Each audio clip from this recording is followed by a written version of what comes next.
Hey everybody, this is Joseph S. Samaniego. I am the author of the Carolingian Age series. One you can find those books on Amazon, and there's actually a couple on Barnes and Noble. The latest, "The Fate of Kings and Queens," has been out for about 6, 7 months now, so be sure to check that out. But I am here today to do a quick video on feudalism. We've talked about that in the past a little bit, and I've had a couple questions sent to me just to explain what feudalism is because I'll talk about it. And when I talk about things historically, I kind of talk about them as if everyone watching the videos already knows what they are or is going to go research. But I will be happy to do a quick video on feudalism. It's fairly simple. It is basically, as you can see by this pyramid behind me, it is the system in which people own land at the top. They own all the land, and then they give that land in exchange for services or various duties.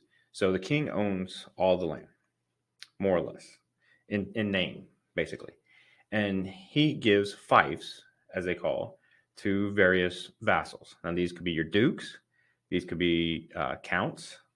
It depends on where you're at and what level they have.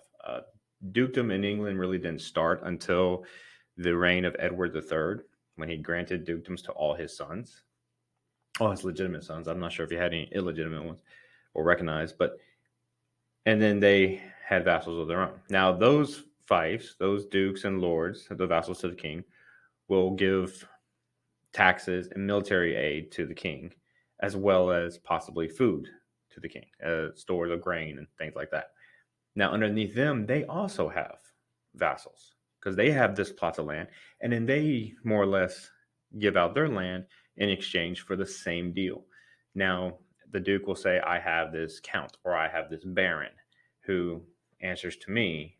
And then or knights, and these people who have land will do the same. They offer military service, they offer taxes, and then, in some cases, food supplies, but also each level they offer their own vassals. So then you get down towards the bottom and you have the peasants or the serfs in some locations. But then these are the ones that actually work the fields, they actually do the labor, and in return they're given places to stay on this land. Now, the depending on where you go, you would also have other aspects of that. Whereas, okay, you're given places to stay on this land, but we also control who you marry, how you use the land, what you do, things like that. There's a lot more control over them than there is on the others. However, there's also a level that wasn't necessarily around in the early Middle Ages, but kind of started coming around, especially around the Renaissance, and it really went bigger in the 17th century, 18th century, 19th century, where you have tenants of this land. And the tenant is exactly how you think of a tenant that we have today is a renter. And some of these even purchase the land. And what they'll do is they'll purchase land again, or they'll rent the land in exchange for these services. That, okay, since you're going to purchase this land from me or you're going to rent this land from me, that's what I'm getting, but I'm also going to need your military service, or I'm going to need your 10% of your harvest, things like that. Now, the actual landowners were called, well, most of them were considered gentlemen because they had a certain amount of wealth, and that was determined typically by having X amount of gold or X amount of currency and X amount of acreage of land. And these gentlemen or husbandrymen or esquires, depending on where you're at or the level of land that they owned and gold that they had, basically how much they were worth monetarily would depend on their title and kind of their place. And some of these eventually became lords themselves, but in a lot they kind of owned the land, and they were typically knighted at a certain point. Esquire coming from the word squire to mean kind of a little slightly different than squire, but even at some point, the squire to a knight wasn't just the person who was learning to be a knight. It was actually could be somebody who stayed a squire the whole life, but they had tremendous accomplishments as a squire because they themselves could still have certain rights.